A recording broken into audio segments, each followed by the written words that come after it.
Good morning बच्चों, कैसे हैं आप लोग। आई होप आप लोग बहुत अच्छे हैं और मेरी वीडियो से आपको एजुकेशन में कुछ फ़ायदा मिल रहा है। कंप्यूटर्स के हम वीडियो डाल रहे थे, तो आज मैं जो आपके सामने लेके आई पूरा वीडियो देखिएगा। कंप्यूटर की पीढ़ियों के बारे में है कि कंप्यूटर जनरेशन, जब कंप्यूटर बने और आज उसमें क्या क्या बदलाव आए, तो पूरा इनका जो इतिहास से लेके आज तक का जो यात्रा है वो हम देखेंगे। ठीक है ना। ये 5 में बांटा जाता है, 5 पीढ़ियां हैं। तो पहली पीढ़ी है 1946 से लेके 1956 तक के। देखिए आपको फोटो में दिख रहा होगा, एक कमरे जितना बड़ा कंप्यूटर है और ये प्रथम पीढ़ी के कंप्यूटर हैं। इसकी शुरुआत 1976 में एकर्ट और मुचली ने ENIAC कंप्यूटर बनाकर की और इस पीढ़ी के कंप्यूटर बहुत बड़े होते थे और इनमें आसानी से इनका स्थान परिवर्तन करना पॉसिबल नहीं था क्योंकि ये जगह बहुत घेरते थे। ठीक है। अब प्रथम पीढ़ी के कंप्यूटर में निर्वात नली का प्रयोग किया, परिपथ बनाने में प्रयोग किया जाता था और मेमोरी के लिए चुंबकीय ड्रम का प्रयोग किया जाता था। निर्वात नली यानी कि वैक्यूम ट्यूब के प्रयोग की वजह से इन कंप्यूटर में बहुत अधिक ऊष्मा उत्सर्जित होती, जो इन कंप्यूटर के लिए बहुत बड़ी समस्या थी।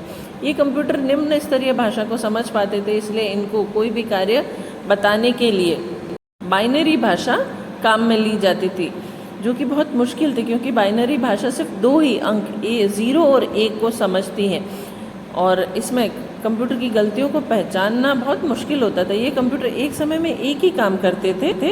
इनपुट और आउटपुट के लिए पंच कार्ड पर प्रिंट आउट का प्रयोग किया जाता था। प्रथम जनरेशन के कंप्यूटर में प्रोसेसर के रूप में वैक्यूम ट्यूब का इस्तेमाल होता है और इस कारण इनका आकार बहुत बड़ा था। यूनिवैक और ENIAC प्रथम पीढ़ी के उदाहरण हैं। अब इसमें कुछ लक्षण है, जैसे वैक्यूम ट्यूब का प्रयोग है, स्टोरेज के लिए मैग्नेटिक ड्रम का उपयोग, पंच कार्ड का उपयोग।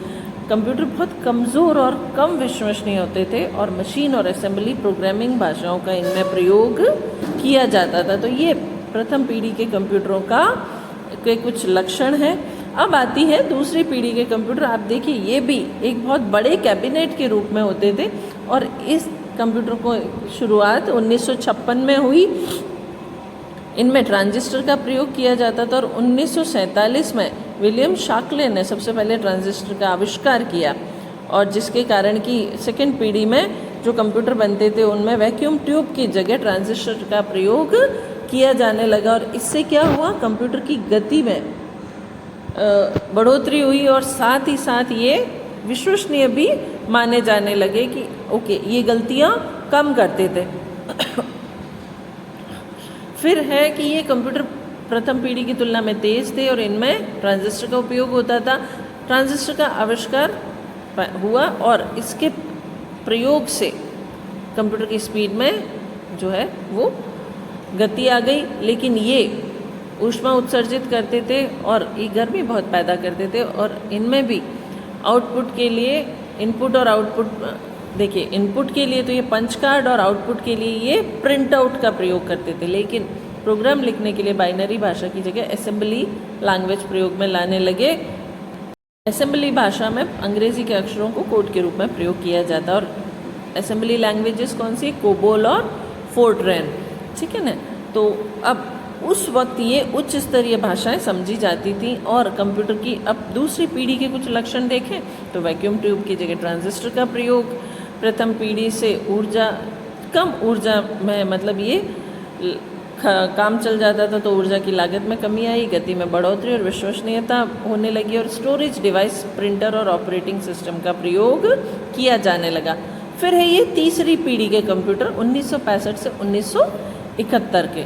तो 1964 में तीसरी पीढ़ी के कंप्यूटर का उपयोग होने लगा और उनमें IC मतलब इंटीग्रेटेड सर्किट्स का प्रयोग किया जाने लगा। तो ये इनमें विशेषता थी कि अब ये IC यूज़ करते थे और कीबोर्ड और आउटपुट के लिए मॉनिटर का प्रयोग किए जाने लगा और सबसे पहले इसमें CUI एक नई चीज़, कैरेक्टर यूज़र इंटरफेस के आधारित ऑपरेटिंग सिस्टम था और कंप्यूटर में ट्रांजिस्टर के स्थान पर IC का प्रयोग किया जाने लगा और IC का आविष्कार 1958 में जैक किल्बी द्वारा किया गया। IC के प्रयोग में से कंप्यूटर का आकार छोटा और तेज़ हो गया, गति तेज़ हो गई और प्रोग्रामिंग लिखने के लिए उच्च स्तरीय भाषा का प्रयोग किया जाने लगा और ये कंप्यूटर एक समय में एक से ज़्यादा कार्य कर पाते थे। ठीक है, अब है इनके कुछ गुण देख लेते हैं हम। लक्षण, आईसी का प्रयोग, पहली और दूसरी पीढ़ी के कंप्यूटर में आकार में कमी और अधिक विश्वसनीय, और तीसरी पीढ़ी के ये कंप्यूटर पोर्टेबल और रखरखाव में आसान थे। इसलिए ये देखिए धीरे धीरे प्रोग्रेस हो रही है। अब आते हैं चौथी पीढ़ी के कंप्यूटर 1971 से 1985 वाले। तो इसमें आईसी का उपयोग अधिक होने लगा और सेंट्रल प्रोसेसिंग यूनिट नामक एक सीपीयू नामक एक छोटी चिप का आविष्कार हुआ जो माइक्रो प्रोसेसर था। ठीक है, और ये एक सिलिकॉन की बनी चिप होती थी जो हज़ारों आईसी एक साथ लगी होती थी और जीयूआई आधारित ऑपरेटिंग सिस्टम का प्रयोग किया जाने लगा। जीयूआई यानी ग्राफिक यूज़र इंटरफेस। और इसमें और कुछ जैसे उच्च स्तरीय भाषाएं जो थी C++, ये विकसित हुई। इंटेल कंपनी में 1971 में सर्वप्रथम माइक्रो प्रोसेसर चिप का प्रयोग किया और उसे इंटेल 4004 का नाम दिया। 1981 में IBM ने होम यूज़र के लिए पहला कंप्यूटर बनाया। 1984 में एप्पल कंपनी में मैकिन्टॉश ऑपरेटिंग सिस्टम बनाया और IBM का फुल फॉर्म है इंटरनेशनल बिजनेस मशीन। तो ये फोर्थ पीढ़ी के जो कंप्यूटर थे। अब इनके हम कुछ इम्पोर्टेंट लक्षण देखते हैं। आकार में बहुत कमी आ गई और ये कंप्यूटर थोड़े सस्ते भी थे और कोई भी खरीद सकता था। अत्यधिक मेमोरी क्षमता थी और कंप्यूटर के अनेक नेटवर्क का विकास भी होने लगा। तो ये थे चौथी पीढ़ी के कंप्यूटर। अब हम आते हैं पांचवी पीढ़ी के कंप्यूटर जो 1985 से लेके आज तक चल रहे हैं। सारे लैपटॉप्स हैं, टैबलेट्स हैं और मोबाइल और ये सारे जो हैं वो जो पांचवी पीढ़ी के कंप्यूटर में हैं और जो अभी तक कंटिन्यू है।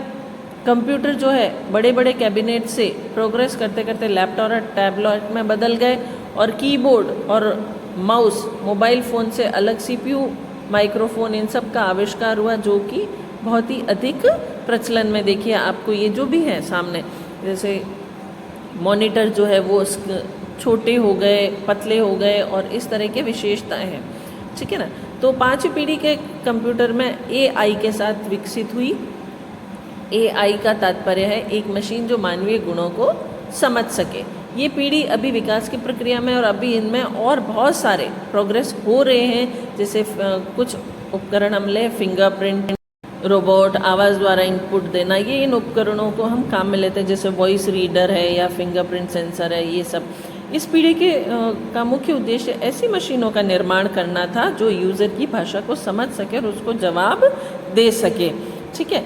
तो अब पांचवी पीढ़ी के कंप्यूटरों की हम कुछ विशेषताएं देखें तो आकार में बहुत छोटे, जो हाथ में आने लायक टैबलेट और लैपटॉप हो गए और इंटरनेट मुख्य भूमिका निभाने लग गया जिससे कि लोग एक दूसरे से जुड़ने लगे।